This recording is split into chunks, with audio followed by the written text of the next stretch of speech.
जय जय श्री राधे। सभी हरिभक्तों को राधे राधे। विश्व में किसी भी मत समुदाय के पास इतना समृद्ध ज्ञान नहीं है जितना समृद्ध साहित्य और ज्ञान हमारे पास है। हम सब भगवान के प्रिय बनना चाहते हैं तो श्रीमद् भगवद गीता जी का आश्रय ले लो। जो गीता का पाठ प्रतिदिन करता है, श्रद्धा भाव से करता है, तो भगवान कहते हैं उससे ज़्यादा इस ब्रह्मांड में मेरा कोई प्रिय नहीं है और मेरा कोई प्रिय करने वाला नहीं है। तो चलिए अब हम भी श्रीमद् भगवद गीता का अध्याय 8 और श्लोक संख्या 28 पढ़ते हैं।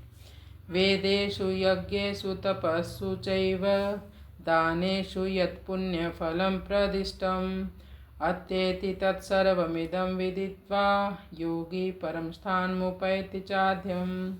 वेदेषु यज्ञेषु तपस्सु चैव दानेषु यत्पुण्यफलं प्रदिष्टम् अत्येति तत्सर्वमिदं विदित्वा योगी परम स्थानमुपैति चाद्यम्।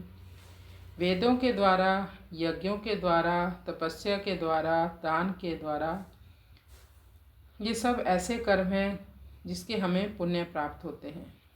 ये सब अनुष्ठान वेदों में बताए गए हैं। यज्ञ करने से जो पुण्य प्राप्त होते हैं, तपस्या करने से जो पुण्य प्राप्त होते हैं, दान करने से जो पुण्य प्राप्त होते हैं, योगी को या भगवान के भक्त को ये सब पुण्य अपने आप ही प्राप्त हो जाते हैं। एक शरणागत को इन सब के साथ साथ अत्येति तत्सर्वमिदं विदित्वा योगी परम स्थानम, योगी परम धाम को प्राप्त करता है।